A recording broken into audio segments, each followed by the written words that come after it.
I heard that maybe it was like she was teaching the chimp cunnilingus, but that's just that is motherfucking goddamn orange peel beef.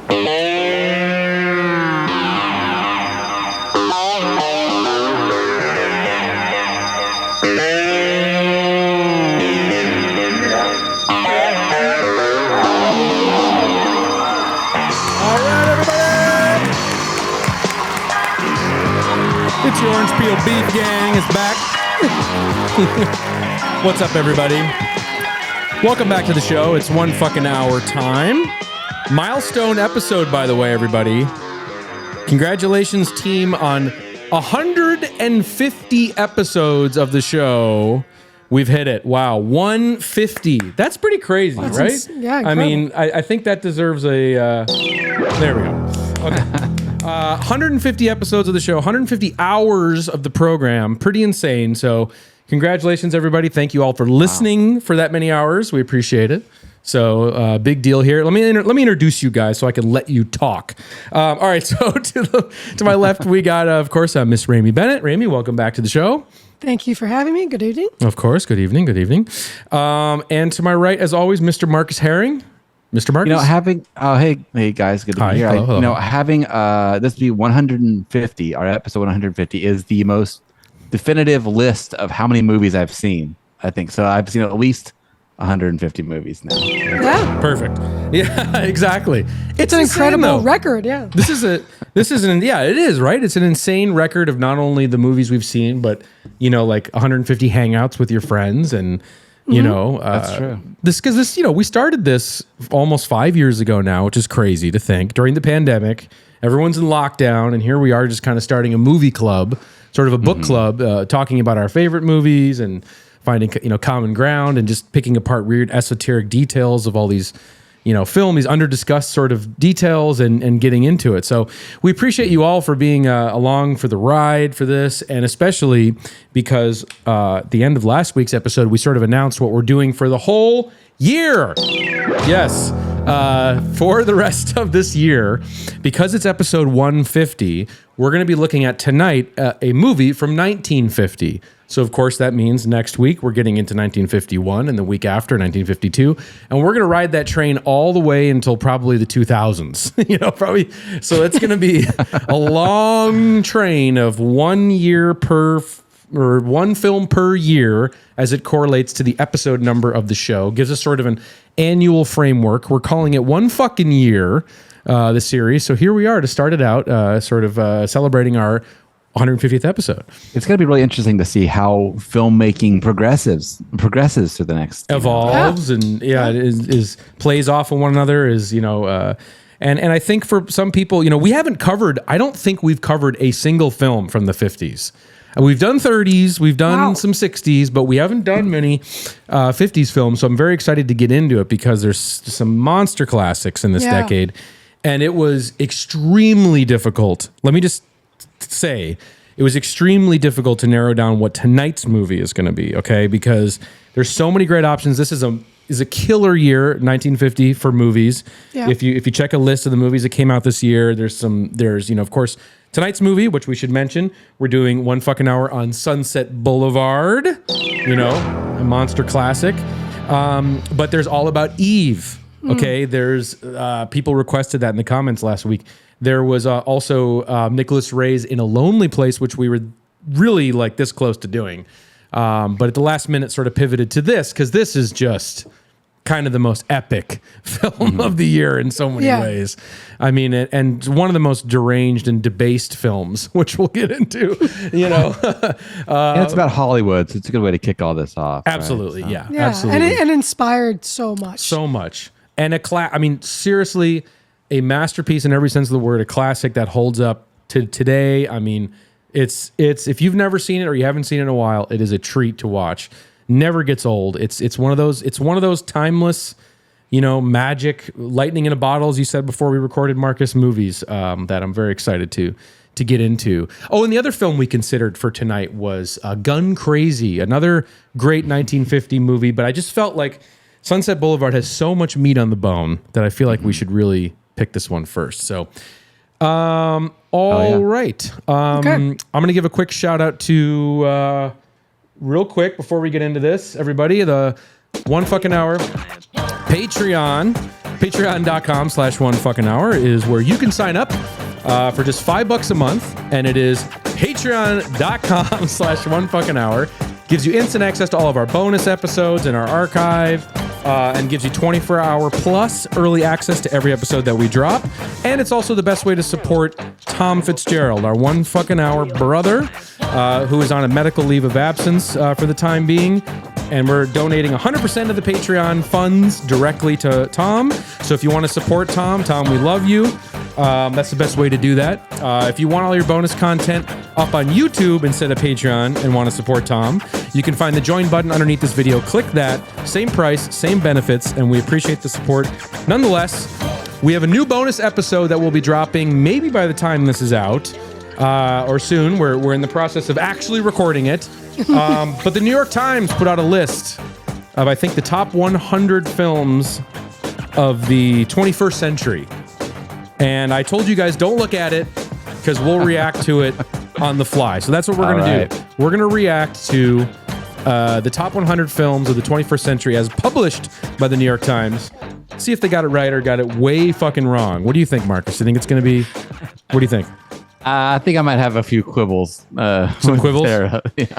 I will spoil one thing, that there's quite a few of our guilty pleasures on that top 100. So it's going to be fun. It's going to be fun. And I'm speaking for all of ours are present on that list. So so that'll be next week's or whatever, the next bonus episode, hopefully dropping very shortly here. Yeah. Yeah. I don't mean to be a diva, but can we get this cursor thing off my face? Oh, I didn't even see it. Abracadabra. 3, 2, 1. All right. Okay. I think we're ready for this. Are you guys ready? It's clock time, where the clock is back this week. Oh, everybody. okay. Oh, Brutal. damn. This is going to be really nuts. So, all right, let me make sure I got my... Okay. All right, everybody, get locked and loaded, because here we go. Okay. All right, let's read a little synopsis here in case y'all haven't seen Sunset Boulevard. Sunset Boulevard follows down-on-his-luck screenwriter Joe Gillis, who stumbles into the decaying mansion of Norma Desmond, a forgotten silent film star clinging to dreams of a triumphant comeback, or as it's referred to in the film, a return. Hint, hint, Twin Peaks, The Return, maybe, perhaps. Norma hires Joe to polish her grandiose script, drawing him into a suffocating world of illusion, obsession, and control. As Joe becomes increasingly dependent on Norma's wealth and favor, he grows conflicted about his integrity and future. The arrival of a young script reader, Betty Schaefer, offers Joe a glimpse of creative renewal and a genuine connection. Narrated from beyond the grave, the film builds to a tragic climax that exposes the destructive cost of living in the past and the cruelty of Hollywood fame.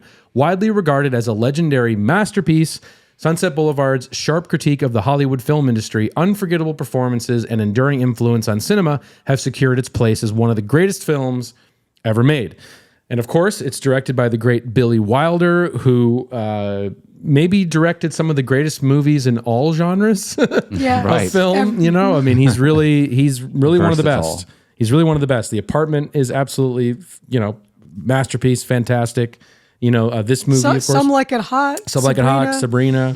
Double Indemnity. Of course, he's done it all. So, but let's talk about. I'm nervous about getting into all of this and how much we have to cover tonight. So, let's just dive right into the movie. Let's get right in, okay? Okay. Because something that caught my eye watching this movie again, and I've seen this many times. I vividly remember my dad showing this movie to me when I was very young on VHS. This was one of if not his favorite film of all time. My mom also loves this movie, and I think they bonded over this back in the day. And so they was very eager to show this film to me. And I vividly remember it. And watching it again, it's that how amazing is it that the title card of the film, right, the Sunset Boulevard title, is not shown on the street sign, Rémy. It's shown. Yes. Tell us. On the curbside. On the curbside, aka the gutter. The gutter. This movie opens in the gutter, which is a good tonal setting for where we're headed with this movie. But you see basically that stencil of Sunset Boulevard, on the curb. And that's how we open, and then from there we see all these police cars pulling up into this driveway. It's very ominous. Of course, there's narration going, and we see this dead body floating in a pool in front of a massive house. It's sort of dilapidated mansion, if you will, and it's such an incredible image. I mean, come on, It's amazing. The Sunset Boulevard too, like very much Mulholland Drive. Yes, Obviously, the parallel, the Boulevard of Broken Dreams, iconic. great Green place. Day album. I'm just kidding. Yes, obviously, our favorite. But yeah, it's like a ominous omen. It's like right off the bat, it's like such an iconic, like sort of like talisman of the dark side of Hollywood. So right off the bat, a lot of Lynch tonight because obviously this film is one of his favorites, and this probably it was one of the most inspirational forces I think for him. In all of cinema. I mean, of course, there's others, but this is a huge one. So. But yeah, go ahead. That on that pull shot, it's so cool the way that they did that. Like, it's such an amazing looking shot. But I guess like it looks like you would be like underneath a glass or something, like a glass tank or something, right? Yeah. But I guess what they did is they put a giant mirror in the bottom of the pool and then shot the mirror. Yeah. So that's the reflection there. That's so cool. Very cool, like a punk rock filmmaking almost. It's crazy. And also just how, like watching it again, just how wild that is for one of the first opening shots of a movie. I was about to say. Because it's totally warping our sense of reality. It's setting the tone to be, something that's morbid, dark, comedic. The VO, it's a ghost talking to you, essentially. You see, the body of a young man was found floating in the pool of her mansion, with 2 shots in his back and 1 in his stomach. Yeah. So it really, it's kind of this gothic, morbid tone right off the bat, which is cool. And just a very striking kind of transgressive shot too for a movie from 1950, just to be focused on that. And it's very striking. I mean, it still packs a punch, 80 plus years later, which is amazing. And then this is, of course, kind of bookended by amazing shots. They start off with the killer one and end with the killer one. Absolutely. And also the noir sort of trope of, the VO. Yeah. Starting with kind of the end of like the tragic event, like also Double Indemnity does. And then we go back in time and see how the story unfolds. Exactly. Yeah. So that's great. And reading a little bit about Wilder's approach with narration too was like, he loved using narration in his films because he felt like it was the quickest and most effective way to utilize exposition. It's like, okay, we don't have to have like a scene about it or like bad dialogue about it. Instead, we'll use narration because it's a very quick and effective way to set the stakes for the scene or to set what's going on. And of course, in this way, it adds a layer of humor to it because we find out that the person narrating this whole film is the guy who winds up getting murdered. Poor dope. He always wanted a pool. Well, in the end, he got himself a pool. Which is a clever sort of witty sort of way to go about it, which, And it's very much the idea also of illusion, which also David Lynch, in Inland Empire and Mulholland Drive, right off the bat, were sort of introduced the idea of like the Hollywood movie dream machine. The dream factory, It's all about illusion. So even with that shot kind of we're sort of entering into the world of illusion. In terms of its execution too, yeah. Yeah, in all ways. And like stylistically and thematically, it's about illusion. Yeah. Yeah, and so this is our introduction to William Holden, of course, who's fantastic in this movie. Just super naturalistic performance, that perfect, just in the way he looks and carries himself in this film, that perfect cynical, jaded sort of vibe that he has throughout the whole film is kind of perfectly cast. And kind of hot, but like a little past his prime. It's like that perfect. Yeah. Totally. It helps explain why he's doing what he's doing. Right, exactly. So that's our, we introduced to him visually in that sense, but then we get to understand who he is as a character through kind of getting to know him as sort of a loser and sort of a down on his luck, screenwriter who's pitching this very, trite and bad baseball movie to one of the studio heads there, and that's also our introduction to Betty Schaefer, who is as I said in the plot outline, is the script reader who reads his script and of course doesn't think it's good. And there's this great dialogue exchange. Rémy, you pointed this out, that like that could have been like a scene in like that show The Studio that just came out or something, where you have like this sort of young, ambitious, a studio exec, wannabe who's reading the script, and she thinks there needs to be more substance in his work, and he makes a quip like, "Oh, you're one of the message kids." I just think that pictures should say a little something. Oh, one of the message kids. Just a story won't do. You're one of the kids who needs a message in your films, Right. But then you have the studio exec who's the kind of, taking all the authenticity and genuineness out of, your aspirations for doing good work. And it's totally bullshit and sellout. And, so you're kind of seeing the whole spectrum of like lifting the veil on what the industry is truly like, No, totally. And that's, you have to imagine that's got to be an early example of that.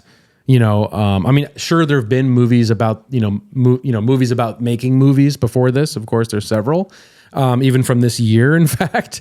But that's, obviously there's plenty more examples of this, but just sort of seeing like, okay, we're taking away, showing you how the sausage is made with, executives is probably pretty fresh, and seeing that they're kind of dull and dumb, Right. It does seem like by the mid-century that their like culture and films are starting to sort of like analyze Hollywood in a different light than they were like in the teens and the 20s, right? Like what that's like all about. That is about building up the myth and the illusion and the fantasy of the Hollywood dream and stuff. And then by the mid-century, like the studio system is kind of like old and a little sclerotic by that point, and we do have a whole generation of stars who are like kind of aged out by that point, and so like the film industry had changed, and so people are analyzing it differently and seeing I don't know, I think that's where these stories like this come from, and like it reminded me of Hollywood Babylon too. You just read my mind. Of course. I was about to say, like, it's like the Kenneth Anger Hollywood Babylon. Like, this movie is like straight out of one of those serials. The tabloid stories of You have people also. The public has been consuming Hollywood as tabloid now for a very long time as well. So. Part of that like instinct to sort of devour like the darker stories, the downfalls, the murders, all of that seediness, like the public has been eating that up for a very long time. And I feel like maybe in the earlier era it was like those stories like made the news, like Fatty Arbuckle or stuff. That stuff was in the news. That one's really dark. That was really dark. But it was always like moral. It was always attributed to like moral failings, like they're sinners or something like that, at the time. And I think like by the mid-century, it becomes more like that. This Hollywood system, Hollywood creates problems for these people. Hollywood ruins lives, right? And that story starts to and how vicious that, predatory and vicious that, and exploitative it is. Yeah. Which I think, and especially for women, obviously, and that's what this movie is so much about. Absolutely, and it's such a ahead of its time. And brave, you could say, because obviously famously this movie was not received well by many sort of the Hollywood studio royalty, famously they were very upset by this. Like Louis B. Mayer. Yeah. That's how the story goes. Okay, but anyway, getting back to Joe. Yeah. Obviously, he's 3 months past due on car payments. Repo men are chasing him all over the city. Yeah. And to sort of escape them, he pulls into the driveway of Norma Desmond and the seemingly deserted mansion, the kind of, sort of palatial mansion that the movie stars of yesteryear would have built. Mm-hmm. And it's perfectly ominous as he's getting there, because the narration is describing the old, sort of car and everything. And he's wondering what's going on here. And then there's a great sort of nightmarish, dreamlike reveal of when you hear Norma's voice and she's like, "Why are you so late? Why are you so late? Why have you kept me waiting so long? Why have you kept me waiting so long?" Which is eerily sexual, which we'll get to in a minute. I mean, when he's first walking up towards the house too, just the way the house is shot, like a classic gothic horror movie. Old dark house, Universal, it's like Universal monster. It was Dracula. It's totally like it's like Jonathan Harker, ending up at Dracula's castle and unwittingly sort of stumbling into this. This definitely, gothic, and there's like organ and stuff later that we see. Totally, and she's almost like the Bride of Frankenstein. And the Great Expectations thing too, like the Miss Havisham comparison, where it's like she has her rotting wedding gown and all the artifacts, and so right off the bat, it's like once again there's this like kind of like stylistic nod. To like the old horror films, which is cool. So it's kind of playing with all these genres. I love that because this could be a Universal monster film. And she's like a vampire behind the window, like kind of hiding behind the window. Yeah, 100%. So, but we see her on the other side of this sort of translucent blinds or canvas. You can barely see her face. It's kind of disturbing. You're like, who is that? What's going on? It's very ominous. And then we get inside the house, and he's invited in. And we sort of see, you guys mentioned Hollywood Babylon, but it reminded me of Babylon, the film. I was worried you were going to bring this up. Yes. The film that we covered a few years ago when it came out. But it's definitely that sort of, Baroque, Gothic. I don't know, like like in the 20s, they would get all like sort of like quasi Egyptian, but also Baroque, and like. And at that time, the movie stars like famously lived along Sunset Boulevard in these opulent mansions, but at this point, they've kind of gone out of use and in decay and all of that. So they're like mausoleums at this point, exactly, from a bygone era. Yeah. Right, and you're seeing that this woman is surrounded by endless images of herself.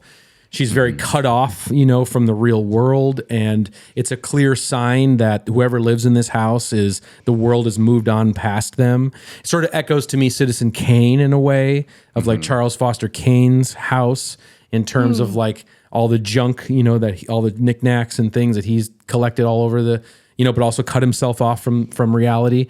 And so he's kind of taking this all in. And he goes into her bedroom, right? Isn't that where he finds her first, or right? And that's Rémy, where we meet. Tell us the scene, because it's really crazy because you meet her, and of course she just has this very striking appearance. Her eyes are big, vampiric. Exactly. Like she just has this arresting visual. But then she's sort of talking about like it's slowly starting to come to light that, okay, she thinks he's somebody else. A mortician. Like a mortician. And then there's like, is there a dead body here? Like, what's going on? But then the reveal, it is a chimp. And when you see that, the chimp claw, that is the creepiest it's a horror shit film. ever. Yeah. It's just so perverse and absurd. Oh, wait. And like, what? I just remembered. Because isn't it how it goes before he goes into her bedroom? It's Max, of course, played by Eric von Stroheim. Incredible performance. But he's there as sort of the Igor of this movie. And he's standing, by the door. And he says to Joe, he says, "Do you need any help with the coffin? Call me." If you need any help with the coffin, call me. Right. Yeah. So that's the sort of like, and he's like, the fuck does that mean? Because that's serious. That whole set piece, wandering into someone's house, and that's the first thing they say to you? That's the first thing you hear. And then you see terrifying. a chimp hand coming. I mean, it's just, it's like so a jump scare. insane. Totally. Yeah. And just totally Nightmare. grotesque. Grotesque, transgressive, weird. Yes. Every word, adjective. What a weird trope, too. Like rich, ultra rich, like Michael Jackson and Bubbles Yes! or whatever. That's what I thought. That's what I thought of. It's kind of this like the ultimate fuck you money thing. Yeah. Is like, when you can buy anything, well, I'm just going to start getting exotic pets, animals. And I think in the 20s, they were doing a lot of that. Like it would be like strange, rich, well, that was in Babylon, right? They're buying elephants and tigers and shit. The exotic stuff. Yeah. Totally. Yeah, totally. So, okay, so this is a, so dead monkey under the blanket. Dead monkey under the blanket. Now, dead, whatever it is. But, Rémy's here always to bring us deep into the darkness. Oh boy. But this is, this is not your own observation, of course. This is Billy Wilder's observation on this chimp character. So I mean, can we say that like we discovered that they're about to do a burial service for this chimp, and this was her chimp who she very much loved, and they're treating this chimp as if it's a person. There's like a baby chimp coffin. So this guy is just like, what the fuck did such an what insane did way I to stumble on? introduce a character, yeah. And it almost is like kind of like reminds me of like an exploitation movie, like The Baby or one of these movies that's so under your skin, Disturbing. repulsive because of I'd say the connotation of what's actually happening with her and the chimp. So I was like, thinking about it, and I'm like. Is that possible? Like, and that's when it gets really gross when you start like thinking about how that's possible. But I do think there is a rumor. There's a rumor that Billy Wilder would tell Gloria Swanson that like she was fucking the chimp, and so during the funeral scene when like she's having to bring out those emotions, he was like, make it real. Remember, you were fucking this chimp. And then someone else, I heard that maybe it was like she was teaching the chimp cunnilingus, but that's just that is pure myth. They even had that word That's back then. pure conjecture. sounds like an old word. I mean, if you're gonna have sex with a chimp, that might be what you would have to do. That's probably the way to do it. Yeah. Well, I think regardless, he is like a symbol. Regardless of like the whatever Regardless- lore might be out there, he is a good symbol for what is going to happen to what Joe becomes. Well, Joe, exactly. her pet, Exactly. her prisoner. It's Trained monkey. He's a zoo. He's living. There's all the shots of him going into the gates like a cage. he's like the new chimp. He's the new chimp. He's the new chimp. He's the dancing monkey, and then the But dancing just further, monkey. shows how low he's actually degrading himself to be allow himself to be kept by her too. Yeah, he's on the Chimp same level. He's chimp because level. he's established that the man before him was a monkey. That he knows that. Jesus It's super. This is also just the level of black humor that's in this film too, and that's again like Billy Wilder's just so magnificent at that.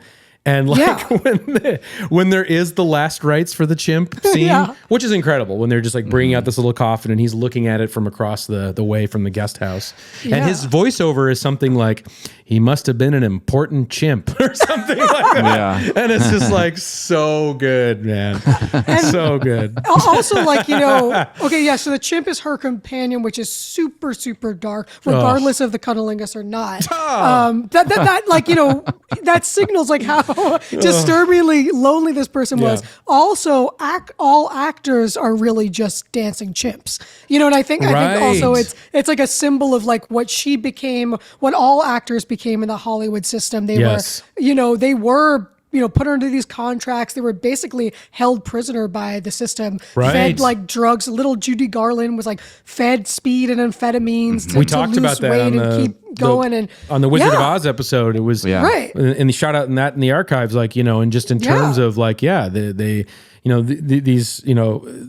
was the Dream Factory that sort of let you in, but then they could throw you away. You would sign those clauses that were like moral clauses, basically that said like you wouldn't behave in certain ways, you wouldn't have children, you wouldn't get married, you would have to remain a certain weight, the plastic surgery. I mean, those moral clauses came up in a way to counteract the scandals that were happening. Exactly, too, and there's that too, exactly. So it's the sort of Hollywood exploitation of that, but it's also sort of a searing indictment of how Hollywood also threw away all of the stars of yesteryear. All the silent stars, were practically discarded, as sound came in. That's a huge thing, and a new generation. The technological advancement. There's that, and people like aged eradicated them. But people aged out too. Like there was also always Yeah. this thing about like box office poison, like with the Hollywood stars. It was like Katharine Hepburn is box office poison, Betty Davis is and it was like they were constantly feeling they were running against time, you know, to like keep their agency and their careers because they were going to get thrown over by the next beautiful starlet, you know, coming up after them. This feels like just as good a time as any to mention that Gloria Swanson was in silent films before, right? Yes. And she wasn't. She did some sound films also, but she was primarily a silent film actor, and then went into like semi-retirement for about a decade before she was cast in this film, right? Yeah. And she's obviously tremendous. She's amazing. You know, she's like 51 when she does this movie. Which is crazy because, you know, like Gwyneth Paltrow is a 53. We were just saying that. We just we were literally like, Gwyneth is 53. In Marty she Supreme. looks amazing. I know. It's insane. But just what a stroke of genius to cast a real silent star, somebody who had lived through this whole transition, who could relate to the character in a real profound way. Like, and there's a lot of that we'll get to in terms of this authentic way of, you know, casting the film. And there is a deep sadness around that too.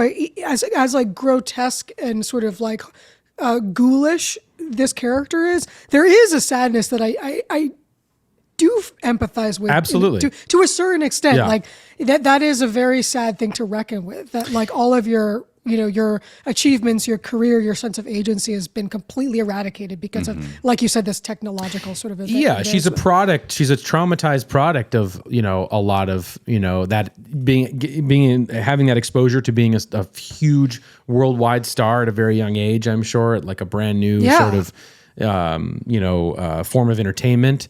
And she is sympathetic. And there's a key scene where we identify with her later on in the film that we'll get to. But that's kind of the brilliance of her performance. Yeah. She had to be somewhat sympathetic for this whole thing to work, I feel like. You know? Well, because the idea is that like they put you on a pedestal, they idolize you, and on these unrealistic standards of sort of this, this larger than life idol, and then they discard you.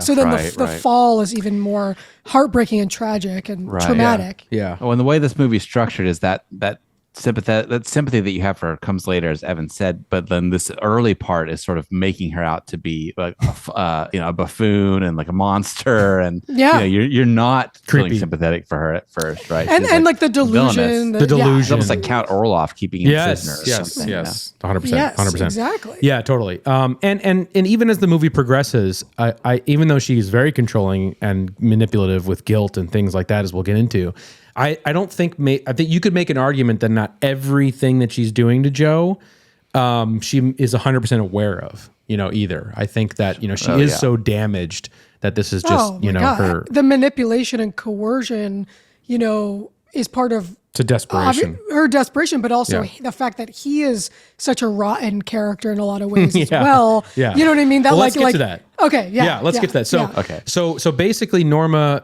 you know, immediately, you know, sinks her teeth, so to speak, into Joe, and finds out he's a screenwriter. Okay, she's got this manuscript on her desk, writing this adaptation of Salome that she hopes to use as her big way back into Hollywood to get Cecil B. DeMille to direct it. And she's pitching this to him and wants him to read it. And this is kind of the first way that she's using control with him, because he sees an opportunity. He's desperate. He needs money. This is the sort of plot device here that he sees as a way to, you know, get money from her. He sees his own scheme that he can just, you know, lie to her and say, well, my daily rate is this, and, you know, I'm going to rewrite the script for you, and kind of, like, he's a hustler. He's hustling her. Yeah. But of course he won't get the last laugh on that. No. So he decides to read the script and, you know, start to consider working on it, but she won't let the script leave her home, which is sort of a way that that's the first way she's going to keep him, you know, here. And sort of not let him go. That's when like the invisible imprisonment starts to kind of foment. Like that's the creepiest kind of imprisonment. And I kept racking my brain for like other examples of this in movies, but it's the psychological and emotional coercion that creates the prison walls, and that's almost scarier. Yeah, we were trying to think of like, I don't want to go to waste clock, but we were trying to think of a very specific movie, and it's not Misery, because that's different circumstances. But like, that's more like physically imprisoned. But like, it is this bizarre emotional like whatever attachment. Happened to Baby Jane. That's also a good example. Yeah. But it's creepy also because it's he can be very much implicated as well. He's conflicted. Like how like, I mean, the idea too of like pulling the curtain back on Hollywood, like the reality is it's a bunch of out of work people who are very desperate and striving, and that's really what the system or the people who came out there to aspire to be something, you know, are very jaded and very cynical and can't pay their rent. And that's really mainly what is left on the Boulevard of Broken Dreams. Right. So he's one of these people who's like an opportunist. Like Right. everyone in Hollywood is an opportunist in their own way. Right. So, okay. So then Joe talks about this dream of the organ grinder. Do you want to mention Ooh. that? And the chimp and Max, while he's narrating that he had this dream about the organ grinder as Max is playing this creepily, organ, as you were mentioning earlier, that's very evocative of like a Universal horror film. And we should just mention Max, the butler. Eric von Stroheim plays him. And he was, famous silent director. He directed that epic 8-hour that might never get released film Greed back in the day. And he also directed Gloria Swanson in her silent films. And actually the silent film of Gloria Swanson that you see in the film when they sit down and you realize that she has a whole film projector set up in her mansion. It's kind of amazing. And she's watching her own films. Great scene. Yeah. Queen Kelly. That is which is playing right now in New York. Which I is know. So interesting. What the fuck? And I keep on reading articles about it today. So crazy. It's so weird. But that is a real film Eric von Stroheim directed, starring Gloria Swanson. So cool they use that in the film. There's so many different meta things going on in this movie. It's insane. It's like The Player. It's like... it's so far ahead of its time for that. And that's amazing, so amazing. And essential. It's so essential to the film. Oh, definitely. Yeah. Definitely. And Eric von Stroheim, his career was, completely derailed when he was, making films. He's also acted in a bunch of movies, but he started out as a film director. His career got derailed and he kind of saddled in a different role. And so like he really is this kind of Max character in a lot of ways too. It's again, brilliant bullseye casting for that as well. So in that scene where he's playing the organ, just shout out to the camera work there. It's that deep focus thing where they're like they've lit the set like super bright so they can keep everything in focus because the hands are like way up here, and then the face is back here, but like everything is in focus. That's so nice cool. little and that music is so eerie because it's like it's like that carnival barker. And when he's like kind of drifting into the dream, and it's like he's the chimp and the chimp's funeral, and he's in the carnival of Hollywood, and it's almost like a fairy tale where he stumbles upon the witch's house, and now he got lured into the bedroom, and he's being lulled to sleep, and this kind of nightmare is taking over. And then when he's projecting the old films, for both of them, that's again maybe where the first moment where things are getting a little, the boundaries are being crossed here. Little saucy because she's clutching onto his arm as he's watching the movie. And that's it's a slow creeping build. It's like that grooming thing too. Like where Behind the Candelabra is another movie that this really reminded me of. Bingo. And I actually adore that movie. We should do that sometime. It's so good. Sure. And it's just that kind of like, grooming someone to kind of like incrementally get them sort of used to the idea that like the sexual advances are going to eventually happen. But it's not going to be the first night. Totally. It's going to be like a little touch here, a little. Yeah. Scary. So then we see the Waxworks, which I love this. This is amazing. So good. Her old friends from another bygone era of Hollywood, including Buster Keaton, of course, in a small cameo where they're playing, bridge or whatever with the old movie stars. That's such an amazing moment. Just the Buster Keaton has a line, right? Yeah. That's really cool. Yeah. The other guy is he's Mr. in It's a Wonderful Life. He's like the drugstore guy who's filling up the pills. Who's gonna poison him in the beginning? Right. Oh shit. That's amazing. So then the next that scene really quick though is interesting too because I think there's a moment in that scene where they almost look at each other, like the Buster Keaton and one of them was like, like where there's that tension between the young rent boy. It's the new chimp. Jiggle, the new chimps. Exactly. And I really like that moment because it's like that where you can start to sense like, what is that weird tension? There's something off going on. He doesn't have a seat at the table, right? He's just sort of like sitting on the arm. And she's like, oh, my like ashtray. Like, clean my ashtray. And all of a sudden it's like, oh, I see what's going on here. Yeah. It's really disturbing. He's a rent boy, Well, then it escalates to gigolo territory even more with the ultimate sugar mama scene where Norma brings Joe shopping and fits him in all of these really embarrassing and cringe Babylon-esque outfits with monkey suits like the long, like tuxedo tails and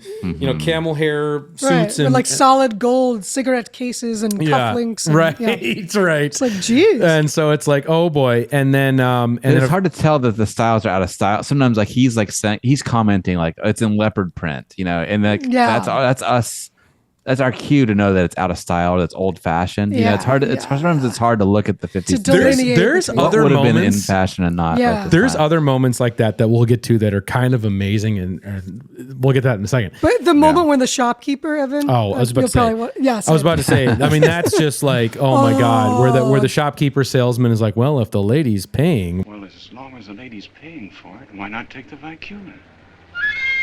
Why don't you get the cashmere? I don't remember. Whatever. But the way he whispers in his ear, and then Disgusting. it's the dawning of this on Joe's character, and then the music cue where it's like, that is so chilling. It is. Because it's almost like someone else in the outside world. Yeah.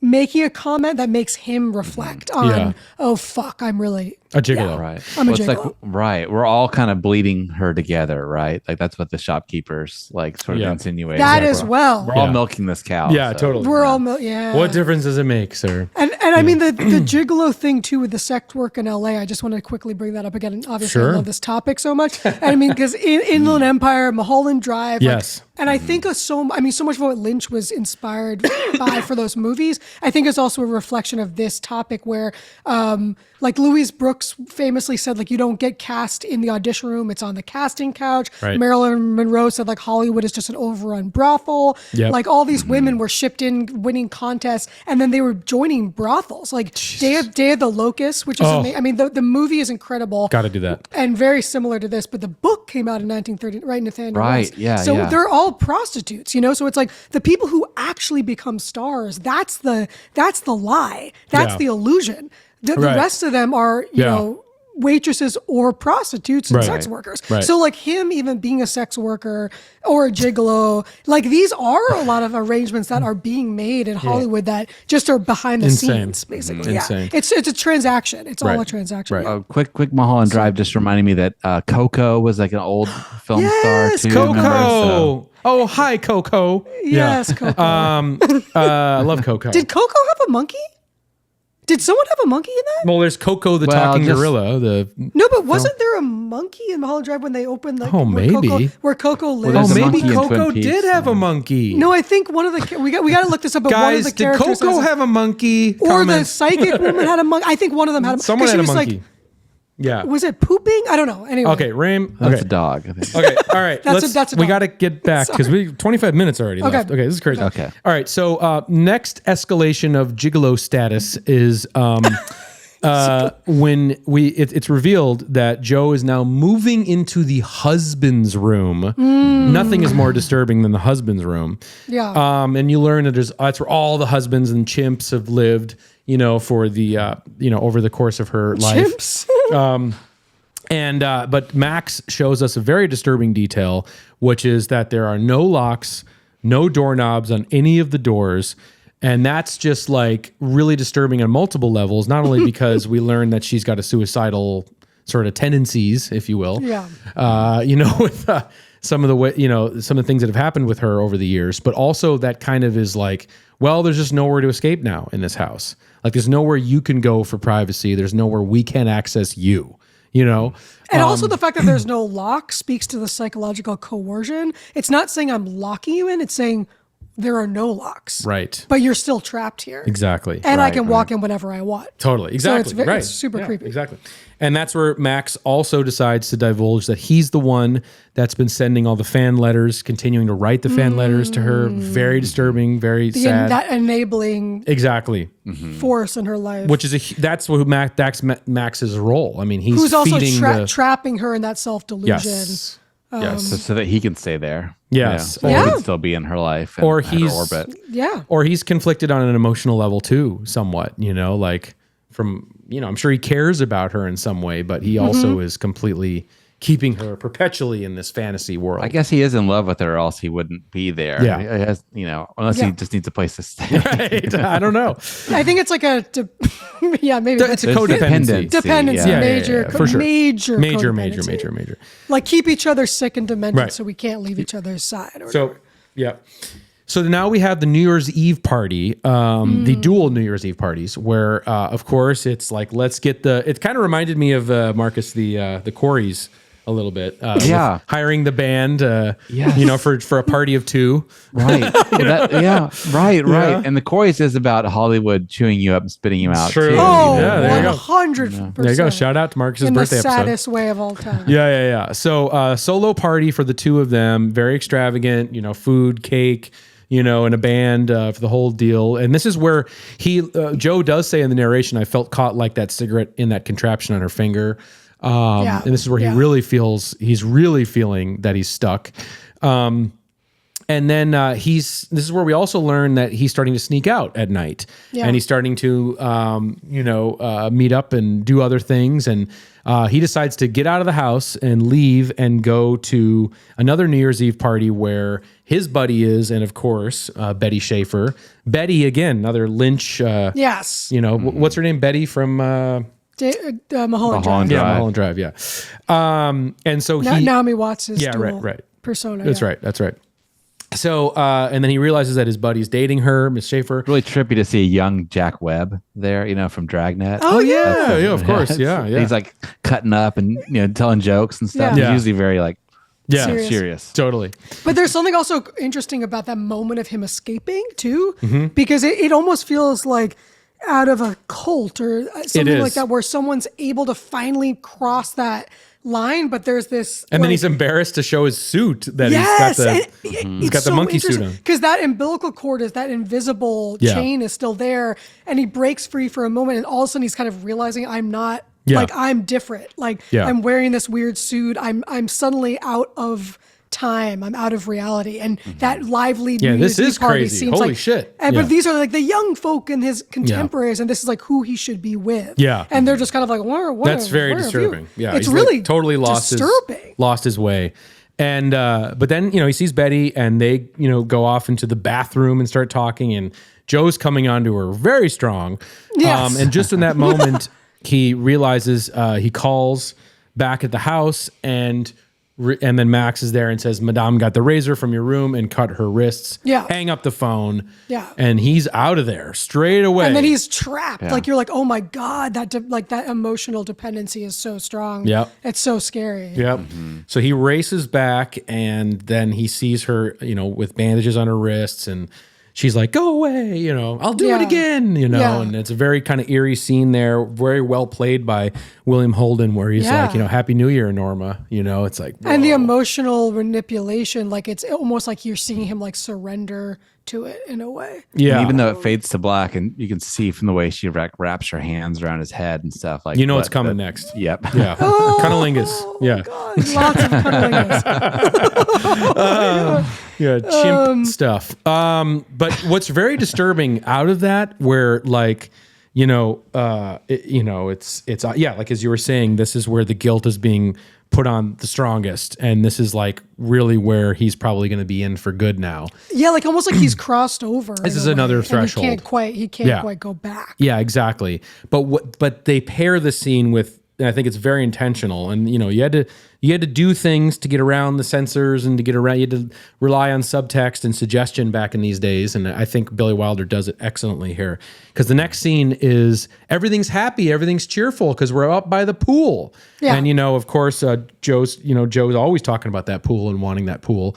And he's in the pool and he's swimming.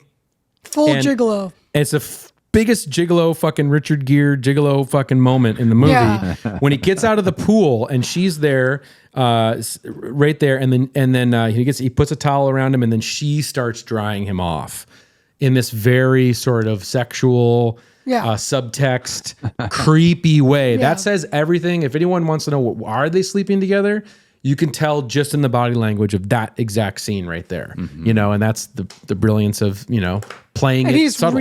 recoiling, and, it's also playing on that idea of like our fear of like aging women, and like that's what the movie's about also, because it is like terrifying. You find yourself very disturbed even though she's only 50 years old. Right. I know. But it's something it's almost like visceral. It's making you have this visceral repulsion for it's like more like her character than anything else. Right. It's not like Anne Bancroft or something. No, she goes through this big routine to like preserve her looks, which is part of the aesthetics of the film. Like, the face wrap and the frownies and like all the little totally incredible. Well, it's like the Liberace thing too, in that. Did I say behind? Like it's behind the candelabra, right? Yeah. Like similar, where it's not because it's like an older man and a younger man. It's because of the coercive. It's a freak. Exploitation, and he's a fucking freak. Yeah, and this woman's a freak, and it's really disturbing. Yeah. So she's just so intense in how she delivers everything, and it's so funny how you can see all her performance reverberate through the eras. You know, I feel like I've seen so many comedy sketches, like Kids in the Hall, in the Hall, or something, where they're talking like this, darling, and you know they're doing it. They're doing Gloria Swanson without IDing it or whatever. Yeah, well, Carol Burnett show had those also. Yeah, and I think this scene too, like seeing that, just the transition of him from the beginning kind of being this like swaggering, cynical kind of charmer who was totally his own guy, even though he was like kind of a deadbeat, to now being like pool rent boy, like. Well, he's also kind of like he's also got like a freeloader side to him too, I feel like, and so it's a perfect recipe for disaster here, and it's like shameful, obviously this. He was asking people for money early on. Yes, too. Yeah. Let me push forward here, just because there's a lot more epic shit to get to. I just wanted to mention about Wilder's inclusion of Schwab's Pharmacy. Sure. Yes. Which has a mythical place in the history of Hollywood and LA. There's a story about the fact that Lana Turner, when she was a teenager, got discovered there, but it became a real Hollywood hangout for a mixture of, movie stars, industry people, and hopefuls who would go, searching for someone to discover them or for them to make connections. So it was very emblematic of sort of what the film represents in that one place. But one of the scenes that disturbed me in like the biggest way, and I think it's supposed to be disturbing, is when he's like, well, when she could sense I was getting bored, she would do the Norman Desmond Follies. And it's this really disturbing Charlie Chaplin number that she does that's so grotesque. Haunting carnival music once again. Terrifying. And it's like, but see, to me, that's also kind of like what you were saying about, the director trying to tell us what's old fashioned and passe and dusty. It's like, no, like Charlie Chaplin is like cringe dusty, like Gloria Swanson used to be, they were partners. Well, I know, but just I think that's the feeling. It's like, no, it's like this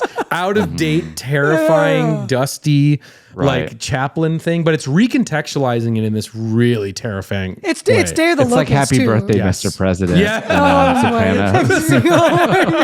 Yes, exactly. I have to say she does do a really good Charlie Chaplin. I guess. It's really good in a way that's like, it's supposed to be repulsive. It's like it's a repulsive. But it's a scary vaudevillian, very desperate performance, and it's the last thing he fucking wants to see. Well, he's sleeping with her already, and now she's like wearing a mustache. No way. No, but of course, and then ring telephone. It's Gordon Cole on the phone. There's someone by the name of Gordon Cole. He says it's very important. Of course, so one of David Lynch's character's name from Twin Peaks, amazing. And it's Paramount calling, and so then she gets really excited, and they go down to deliver the script, or they've already delivered the script, and now they're going to go down to the lot to speak to Mr. DeMille. Eventually, she gets very offended that it was it wasn't DeMille himself calling. And this is an incredible little set piece here where they go back to the lot, and of course the guy working the gate, knows it's Norma, open the gate, let her in. And they go to the set, and it's amazing when and of course Cecil B. DeMille is cast as himself again. That's just feels super fresh, great idea, and he's amazing as himself, in the movie, and he has some very like his lines where he's talking about when he hears it's Norman Desmond coming to see him, and he's like, oh my god, and and like he directed her in films too, right? He directed Gloria Swanson. There's some history there, but I think it's like one of the assistants is like, you want me to give her the cold shoulder or whatever. I can give her the brush. 30 million fans have given her the brush. And then he alludes to, quote, "A dozen press agents working overtime can do terrible things to the human spirit," which kind of lets us in a little bit to also what's compounded onto the sort of fractured psyche of Norma. But she comes in, she sits down, she's waiting to meet him. Great little visual gag too. It's so dialed in, where you have the boom mic swinging to almost hit her, right? And she kind of talkies. Yeah, it's a great little visual metaphor. Pesky thing, it's amazing. And but then one of the best moments in the movie, a spotlight finds her, and it's the guy, sitting on way up there on the dolly rig or whatever with the light. And he's looking down at her, and it's it's her moment. And then all the old stagehand, dusty guys. He turns the light back on. She's lit angelically from the spotlight. And I love how it's like this diegetic light that brightens the scene. Like she's almost blown out white, like an angel. Yeah. And it's almost like a firefly or a moth too. It's like all of a sudden she's illuminated, and all the people are like little moths coming around her, like and they're basking in that light, and it's amazing. And they're like, "Oh my God, Norma Desmond! I thought she was dead," and she's getting that moment back. She's getting that moment. All the old souls of sort of the Hollywood, the grips and the best boys are coming out to sort of cheer her on, and that is her sympathetic moment. That is the moment where we sort of feel. You kind of root for her in that moment because, you want her, she wants to be liked, and she's getting it. She really had that status, and she was important at a certain point in time. And she built the studio. She built the studio. The thing about like Gloria Swanson and these women and Mary Pickford and Clara Bow, without them, there wouldn't be these studios. But they never got that agency over their careers. It's so, I don't want to waste time on this, but it's so wrestling too, in a way. Where it's like, all these wrestlers who helped build the WWF, and then they get discarded as soon as they're aged out. They're just thrown away like gigolos themselves, for sure. It's the same sort of concept. But those women were also considered for the role too, like you said, Greta Garbo, Mary Pickford, Clara Bow.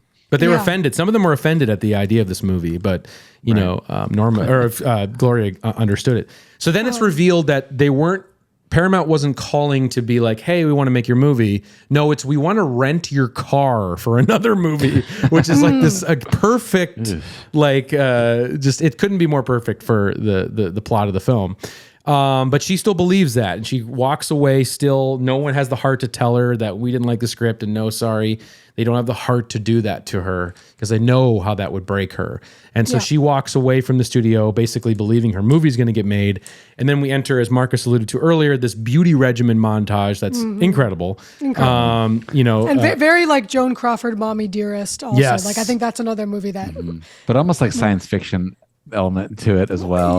With like they used to do that the stuff. gizmos. They put them in these weird contraptions, and it's interesting because it's like pre-Botox and stuff. But you see how that's completely consistent with what's happening now, just on a different amplified level. But it's 100%. like the women, the expectation, the pressure to still be yourself and look like yourself, but never age, which is completely fucking impossible. Yeah. And so it's like she is like immortalized, like almost like a vampire, because like you can never in reality live up to that standard, so. Right. So Joe's been sneaking out, and he's been working with Betty Schaefer on this script. Kind of his other idea. Girl. Yeah, I love Betty. I think she's so fantastic. Sweet. She's really again Fucking really girl. She's really well cast, and she has an intelligence about her. She's very that perfect, optimistic, Midwestern, wholesome sort of person. And she's still got that idea that like we can create something that means something and has and quality and it's part of the the legacy of what Holly and her parents and her grandparents she's were third like, generation like electricians and whatever working behind the scenes. So it's like she also represents kind of like the inverse of like the movie star. She's like the people behind the scenes making this. She's sort of uncorrupted by the system, but like still believes in the Hollywood dream. Totally, believes in the dream, and the potential to be ruined by and it. So the integrity. It's almost naive to believe that you could have integrity. Well, okay, so how about this? So they have these, these are great sort of romantic walks along the. I love that. All of the sort of fake sets, the flats, fake outdoors, on the lot, which is amazing. It's just great. And then this is where she drops the fact that she got a nose job for Hollywood. You know, and that's also like another big Hollywood indictment moment. Yeah. Is like kind of pulling back the curtain on that. It's just like, I was telling you about that where like it's so interesting. People maybe people know about this, but like really Everyone each did. of these women would go through this extensive process where they'd analyze their face, they'd do the screen test, they'd be like, okay, do we need a nose job there? Yeah. A chin, you know, Marilyn Monroe got a nose job and a chin implant. And then they had voice lessons, they got put on the regimes for their weight, their hair was changed, their names were changed. Crazy. So it really was like a actual factory, like, you know, where these women were shaped and made. And so it was cool that they brought that up. So let's barrel towards the end here because Joe comes back. He opens a cigarette case and Betty sees it that it's like from Norma. And I think that gives him a jolt of guilt and he heads back to the house. And he has this sort of big moment with Max where Max reveals that, you know, he was one of the husbands. He discovered her when she was 17. He directed her in his early movies. So that's also, again, our the imitating husband life. reveal is insane. Yeah, insane. And the fact that she'll never find out that this movie is never going to happen. You know, he's going to keep the delusion going. But Norma finds the untitled love story pages, which also has some great metaphoric, you know, quality. Just untitled love story is amazing. You see on those pages. Yeah. And then that's also ramping towards, you know, Betty wanting to be with Joe. They finally kiss. You know, and then of course Norma gets in the middle of it, tries to really poison the relationship. This is probably the most manipulative thing she's done yet, to sort of create jealousy there, you know, and to really tell her what's going, and to tell Betty what's been going on. And when Betty comes into that house, it's really scary. It's a haunted mansion. When it starts to dawn on her, like what's really happening. And then it's like, then her innocence is kind of shattered in that moment of like, what is going on? What and then is this? He's so ashamed. He knows like, I'm fucked. You know what I mean? Like you need to go and do your thing, have your love, have your life. I'm a lost cause, basically. Yeah. Yeah. So then you see that she's got the gun in the bed when she's like, what are you going to do? What are you going to do, Joe? And basically, you know, Joe starts to feel with Betty there and everything so ashamed. Yeah. Yeah. And it's like he's like and so resigned and self-loathing. Yeah. I think there's a huge degree of like, I'm a whore. Yeah. You know, sorry, Betty, I'm a whore and this is my mistress. And I feel so horrible about it that I have to break up with you because it's so terrible. You go back. He's been like sullied and soiled. And discarded. Yep. And this is another moment where Norma sees herself in the mirror and stops with all of the stuff in her face. Like, and it's just like, holy shit. And then, he starts packing and he's like, I'm out, you know, after he breaks up with Betty, he's like, I'm out of here. I'm going back to, you know, where I came from and I'm done, you know? Yeah. And then of course, as he tries to leave, she shoots him. He falls into the pool. Yeah. And, he becomes the chimp. Yeah, right. He's the chimp. Right. We don't know how the chimp died. Yeah, exactly. The chimp could have been shot on his way out of the door. Yeah. He was fed up. And it's like, this amazing voiceover too. Again, more black comedy in terms of like how Joe is telling us in the narration how like, okay, like they're, you know, people are more gentle with me now that I'm dead. You know, like they're more gentle with the dead body than they are when I was alive. You know, they got some pruning sticks from the garden and fished me out. When they said they fished me out of the pool. Then they got a couple of pruning hooks from the garden and fished me out. Yeah. And of course, you know, it cuts back into, you know, Norma's bedroom. She's in shock as the police are questioning her. She's like totally in another fractured, you know, state. Well, and also just quickly, like because he finally is shattering her delusion. Like in that moment, Joe is finally saying, this is a fucking delusion. This is all a lie. And he calls out Max. And he calls out Max and he said, and don't lie to her. Yeah. She's so resistant to that self-delusion and that illusion being shattered that she has to kill him in order to preserve herself in that state. Yeah. You know?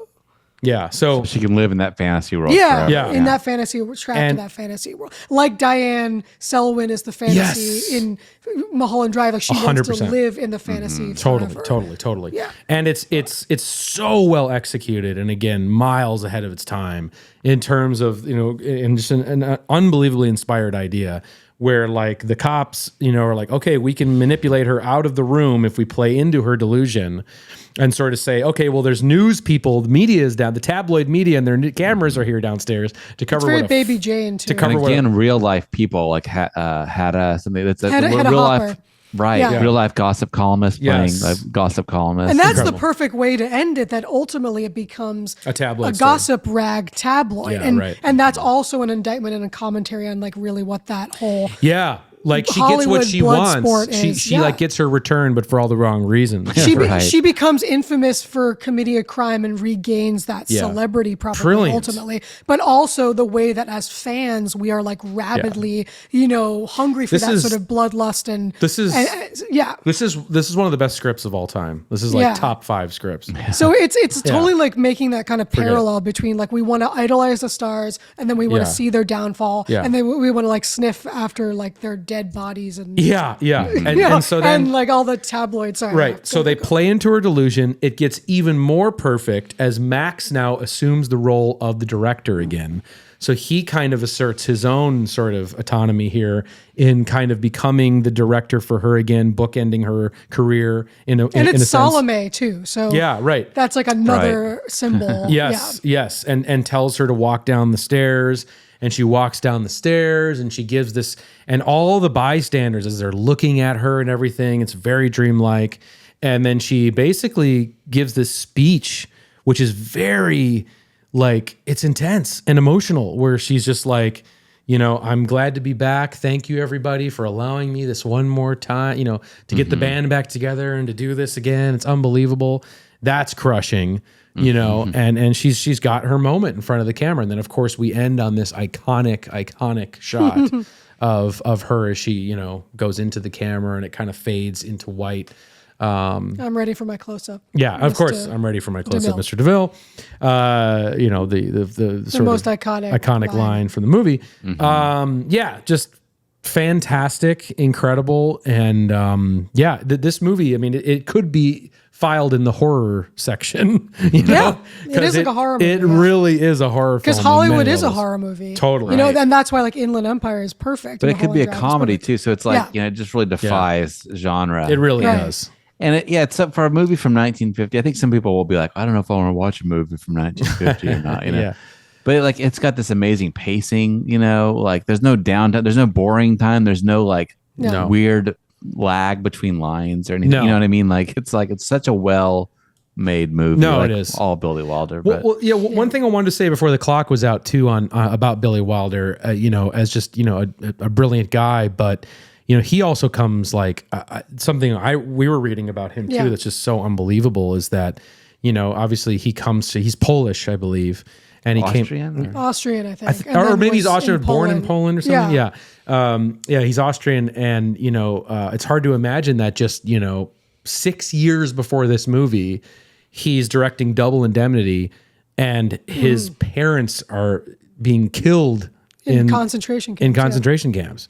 Unbelievable. And unbelievable. He had the chance to save his mom, but then he wasn't able to or something. I mean, and also just to like a lot of those German directors, you know, experiencing that level of horror. Wow. And then like the German expressionism that got taken into film noir and sort of like it's an exploration of the darkest recesses of humanity. So there's a lot there that they're bringing to this subject. And he understands. Yeah, for sure. So, so there's on a lot of levels, you're like, damn, this guy, he has got a pretty deep understanding of this subject. of the dark psyche of the dark side, if you will, of this world. But yeah, absolutely. Like an original idea like this too. It's not based on like a book. I know. It's out of someone's mind. You know. I know. It's and it's also like again in using the real people. Like we could have come up with a director that sounds like Cecil B. DeMille. You know, right. To put in this movie, but no, let's get the real guy and make it. It's amazing. Right. The whole thing about exposing the illusion of Hollywood is like they were pursuing this realism by like shooting it on Paramount, a real Hollywood mansion, getting all the real people that were really directors and actors at the time. Yeah. You know? All About Eve is a fantastic movie. It really is a great film, but like, you know, this is the movie of 1950, I think. You know, but great companions. Great companions. All right. Well, I think we did it because we covered the whole fucking movie. We did it. We went through the whole movie. But I'm that really is, happy about that. Me too. But that's Sunset Boulevard, guys. I hope you enjoyed that as sort of our first foray into the 1950s and beyond. Again, Sunset Boulevard, just one of the best of all time. Seriously. I mean, it's like, awesome. I hadn't seen it in a few years, and it's just like, man, really one of my faves of all time. So, and then also check out Ace in the Hole as an indictment of the media. Yes, which may or may not be next week's film. We'll see. We'll see. There's a couple of other juicy options for 1951, so we're going to deliberate on what next week is going to be for 1951. But there you have it, 1950 with Sunset Boulevard. Thank you, everybody. Hopefully you enjoyed that, and you're going to be enjoying this one fucking year we're having here. Where we're going to be a journey. It's going to be a journey. It's like our, what is it, Martin Scorsese's journey through cinema. It's like the horrible end of Babylon. Oh my god. Oh my god. The end. Marcus, did you see Babylon? Did you? No. Okay. No, every time you mention it, I just cringe a little bit. Oh man, dude. The last 30 minutes of Babylon should be studied in every film class. It's insane. Yeah. Okay. It's like it's okay. Anyway. All right. So hope you all enjoyed it. This is going to be amazing. It's going to be super fun. I'm super stoked that we're doing this. It's cool. We've kind of mapped out some of the films that we want to do here. We'll do this in the 50s, this in the 50s and the 60s. Yeah. There's a lot of really cool stuff coming up. So I'm really hope you guys are excited about this as we are. So, all right, everybody, thanks so much for joining us. Again, shout out to the Patreon, patreon.com/onefuckinghour. Or you can find the join button underneath this video to become a Moment of the YouTube channel. We appreciate your support. That bonus episode is coming very soon. We're going to record that shortly after this, so that should be up by the time this is up, I'm hoping. So that'll be really fun. That's the only way you'll be able to listen to that is up on the Patreon or if you're a member of the YouTube channel. And of course, we can't leave you without your Momen of Zen, everybody. All right, we'll see you next week for 1951. If you want to leave some comments on this video of what you guys want to see for 51, 52. Yes. I was reading all of them. You guys all were on the money with some of these suggestions. So, but please keep them coming in because it'll definitely help us kind of narrow it down and figure out what you guys want to hear as well. So, all right, everybody, happy 150th episode as well. And we'll see you guys soon. All right, have a good rest of your week. Good night. And take care, everybody. So long. Bye. Bye. Miss Desmond. Hello, who are you and what are you doing here? Hi, Miss Desmond. I'm a writer. Oh, how nice. Light me, Max. Miss Desmond? Oh, hello, who are you and what are you doing here? I'm a writer, Miss Desmond. Isn't that funny? There was one here just a second ago. I'll be a star again. My name will be up in lights. Do you see it? Yeah, I think there are a couple of bulbs missing, though. Motherfucking goddamn orange peel beef.